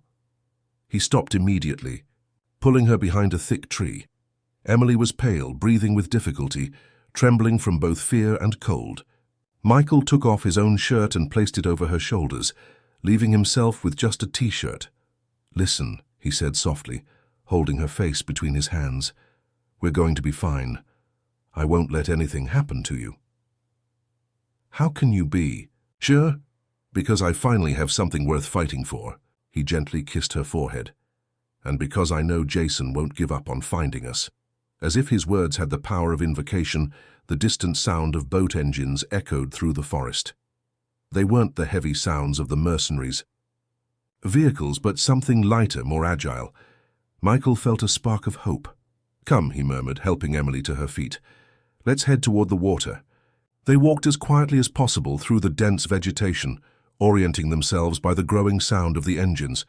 With each step, Michael felt the weight of responsibility on his shoulders.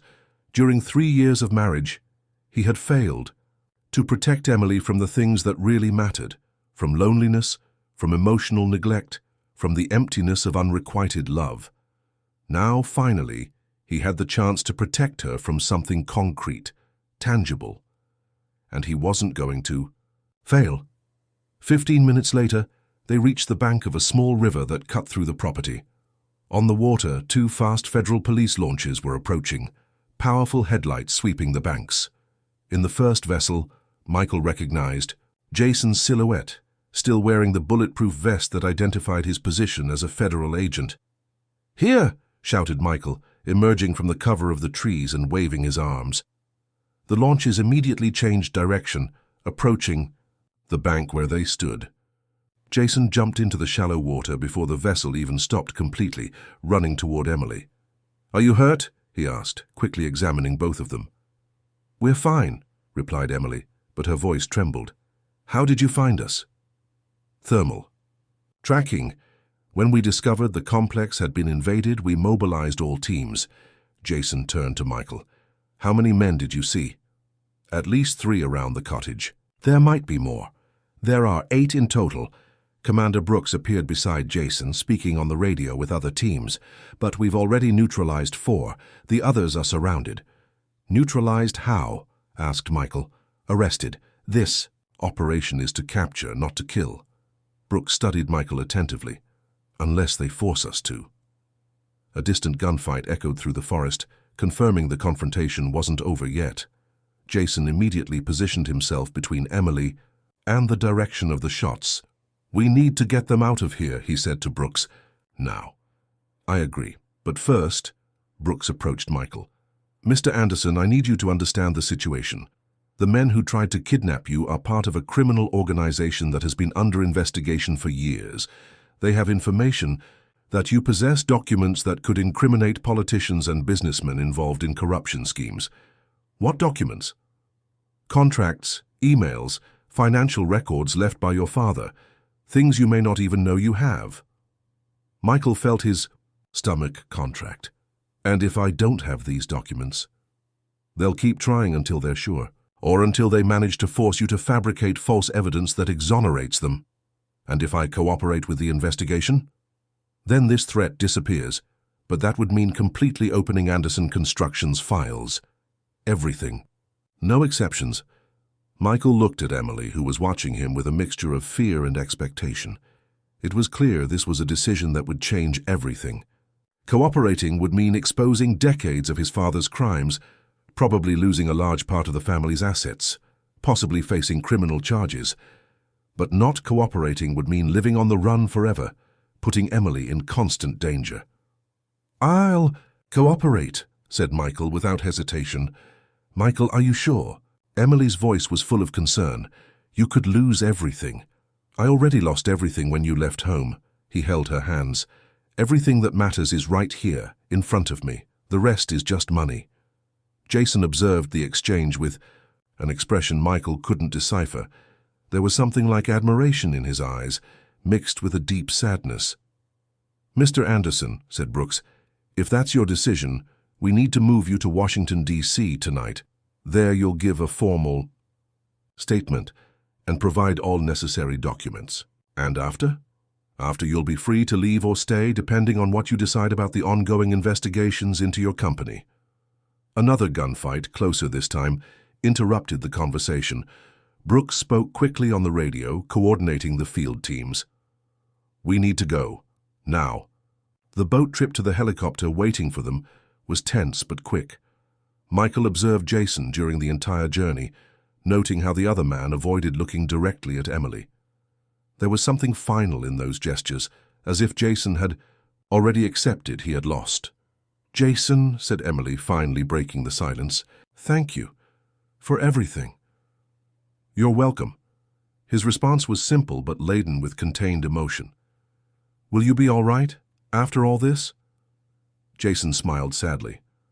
"I will. I have a new mission in Texas, border with Mexico.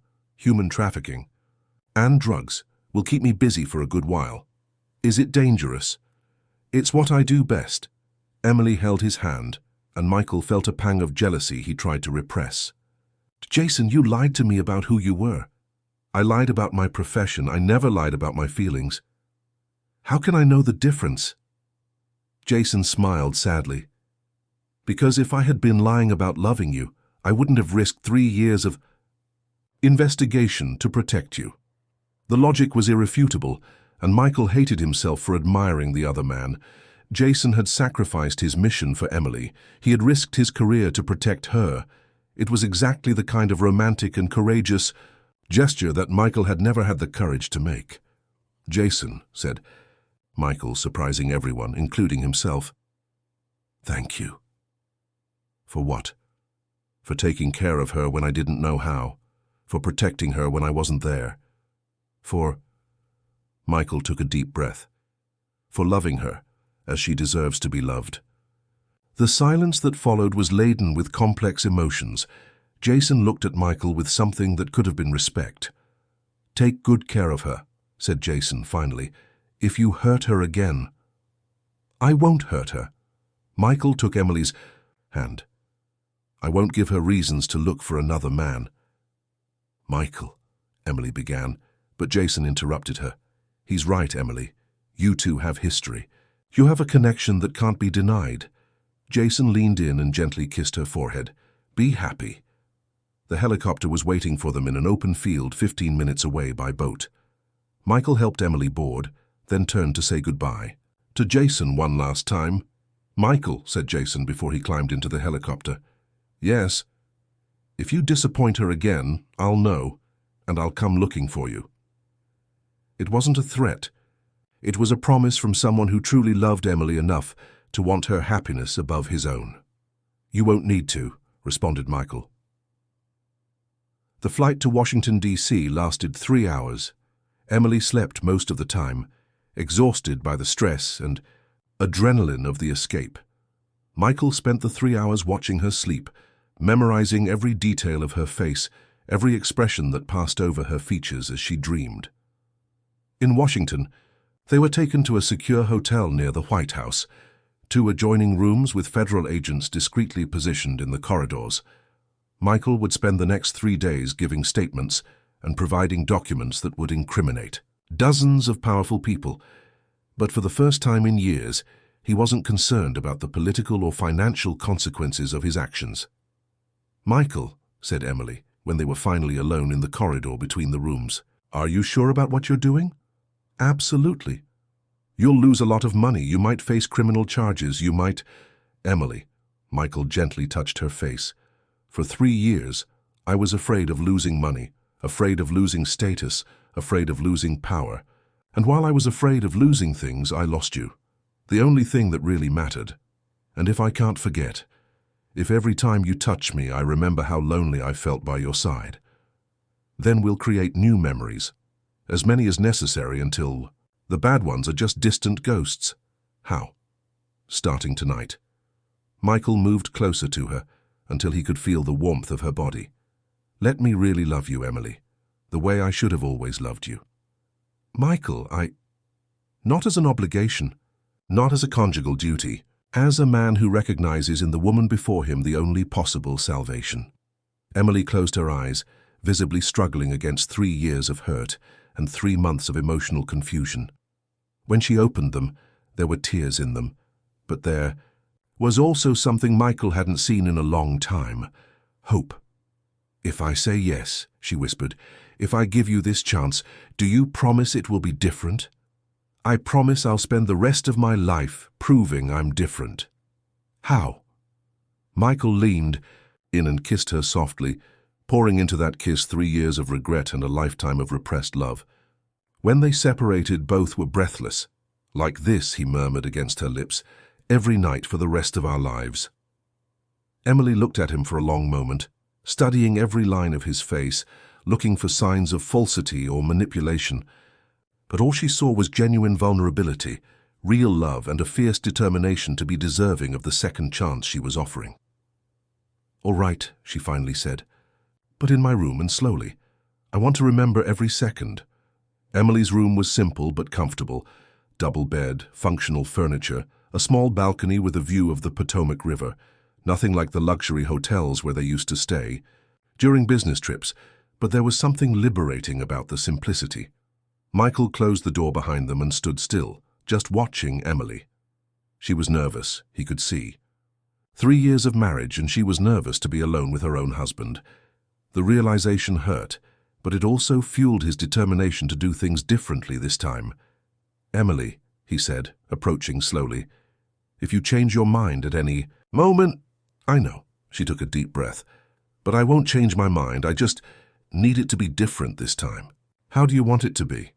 "I want you to look at me. I want you to see me, really see me, when you touch me." Emily approached him, gently touching his chest over his t-shirt. "I want it to be about both of us, not just about you." Michael understood. During their marriage, sex had been mechanical, quick, focused on his own need and relief.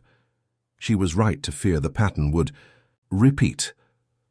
"It will be about you," he promised, covering her hand with his. "Just about you, about how you feel, about what you want, about how I can give you pleasure." "Michael, let me worship you, Emily. Let me show you how a man should touch the woman he loves." He leaned in and kissed her again, but this time there was no hurry. His lips explored hers slowly, savoring every nuance, every sigh. His hands found her face, fingers caressing the soft skin, memorizing every contour. Emily melted against him, her arms wrapping around his neck. Michael felt when she completely relaxed, when the barriers finally began to fall. It was like kissing a deeper, truer version of the woman he had fallen in love with 3 years earlier. "I love you," he whispered against her lips. "I love you so much it hurts." "I love you too," she responded, and the words were like balm for the wounds he had carried for months. Michael gently guided her to the bed, sitting on the edge and pulling her to stand between his legs. His hands explored her body over her dress, rediscovering curves he knew by memory but had never really appreciated. "You're beautiful," he murmured, kissing the base of her neck. "You always were. But I was too blind to see." Emily arched her neck, giving him better access. Michael took advantage, tracing a path of kisses from her ear to her shoulder, his hands slowly unbuttoning her dress. "Michael," she moaned softly. "Yes?" Don't stop. Please, don't stop. Never again, he promised, helping her out of the dress. I'll never stop touching you as you deserve. The lingerie she wore was simple, white, nothing like the expensive and elaborate pieces he used to buy for her. But there was something deeply erotic about the simplicity, about the naturalness of the moment. Michael gently laid her on the bed, positioning himself beside her so he could see her completely. His hands traced the contour of her body slowly, reverently, as if she were made of precious crystal. "What do you want?" he asked, kissing the valley between her breasts. "Tell me what gives you pleasure." "You," she sighed. "Just you." "But," slowly, "I want to feel everything." Michael smiled against her skin. "I have the rest of my life to go slowly with you." What followed was a complete rediscovery. Michael explored every inch of Emily's body as if it were the first time, paying attention to each reaction, each moan, each sigh. When she arched her back, he knew he was doing something right. When she whispered his name, he knew he was on the right path.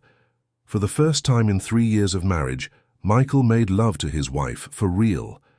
Not as a duty, not as relief, but as worship, as celebration, as recognition that she was the most precious thing in his life. When they finally united, they looked into each other's eyes. Michael saw tears streaming down Emily's face, but they were tears of happiness, not pain. "I love you," she said, as they moved together in the ancient rhythm they had forgotten how to find. "I love you so much." "And I love you," he responded, kissing her tears. Forever, unconditionally, without fear. The climax came slowly, built upon layers of intimacy and rediscovery. Michael held Emily against him as she trembled in his arms, whispering words of love and promises of a different future. Afterward, they lay embraced in the darkness of the room, listening to the distant sounds of Washington through the open window. Michael caressed Emily's hair as she lay on his chest, drawing lazy circles on his skin. "Michael," she said softly. "Yes? Thank you." "For what?" "For reminding me how good it can be between us. This is how it should have been from the beginning." "I know." Emily leaned in to kiss him gently. "But maybe we needed to lose each other to truly find each other." "Maybe." Michael pulled her closer. "But we won't lose each other again, not now that we know what we have." "What do we have?" "Everything. Absolutely everything that matters." The next 3 days in Washington were a whirlwind of testimonies, documents, and revelations. Michael handed over everything he had about his father's business, completely cooperated with the investigations, and watched as the Anderson empire was meticulously dismantled by justice. In the end, he lost about 60% of the family's assets in fines, compensation, and return of money obtained illegally. But he didn't face personal criminal charges, as he managed to prove he had no direct knowledge of his father's illegal activities. 60%, said Emily, when they received the final report. "Do you regret it?" "Regret what? Losing money or doing the right thing?" "Both." Michael looked out the hotel window at the river shimmering under the late afternoon sun. "I don't regret anything. 40% of a fortune is still more money than most people see in their entire lifetime. And I gained something infinitely more valuable." "What?" "You, your trust, your return." He turned to look at her. "The chance to start again with a clean conscience." "And now? What do we do?" "Now we go home." "Which home?" Michael smiled. "Our home, the one we'll build together. The way it always should have been." 2 months later, Michael and Emily were on the porch of the farm where he had been born in Virginia. The property had been one of the only assets he had managed to keep after the investigations, and Michael decided that was where he wanted to start over. The main house had been completely renovated, maintaining the original rustic charm but adding all modern comforts. There was a music studio for Emily, with a grand piano positioned to have a view of the mountains. There were offices for both to work. Michael was building a new sustainability consulting company, and Emily had returned to teaching languages, now online to students from all over the world. "You know what I like most about this house?" asked Emily, nestled in his arms as they watched the sunset painting the mountains gold. "Tell me." "The silence isn't empty.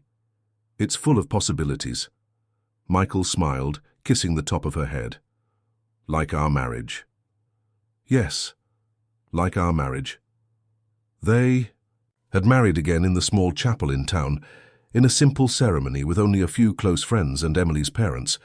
This time Michael had written his own vows, promising love, presence, vulnerability, and companionship. This time he had cried when she said yes. "Michael," said Emily, turning in his arms. "Yes. I have some news." Something in her tone of voice made Michael pay full attention. "What kind of news?"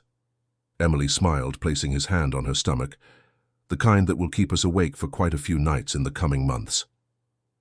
Michael needed a moment to process the information. When he understood, he picked her up and spun her in the air, both laughing like teenagers. "Are you sure?" he asked, gently setting her down. "Absolutely. 2 months." 2 months. Michael quickly did the math. "It was in Washington, our first real night together." "It was." Emily gently touched his face. "Our child was conceived in true love." "Our child," Michael repeated the words, savoring them. "We're going to have a child." "How do you feel?" Michael thought seriously about the question. How did he feel? Scared, certainly. Excited, definitely. But mainly, complete, he said finally. "For the first time in my life, I feel complete." Emily leaned in and kissed him, long and deep, sealing the promise of a future they would build together. When they separated, the sun had completely set, and the first stars were beginning to appear in the clear Virginia sky. "I love you," said Michael. "I love you too," she responded. "Forever." "Forever," he agreed, pulling her in for another kiss. And this time Michael knew that forever really meant forever, because he had learned the difference between possessing and loving, between controlling and protecting, between being afraid and having courage. He had lost an empire, but gained a kingdom. And that kingdom would fit in his arms every night for the rest of his life. 6 months later, when Jason Parker returned from his mission in Texas, he received an invitation. Not to a wedding, but to the christening of Michael Anderson Jr., son of Michael and Emily. He went, and when he saw the genuine happiness in Emily's eyes as she held her son in her arms, when he saw how Michael looked at her as if she were made of pure light, Jason knew he had made the right choice. Some love stories are about finding the right person, others are about becoming the right person. The story of Michael and Emily was about both, and it was about learning that sometimes you need to lose everything to discover what's really worth having. True love isn't about not being afraid. It's about loving despite the fear. It's about choosing vulnerability instead of safety. It's about choosing presence instead of power. It's about choosing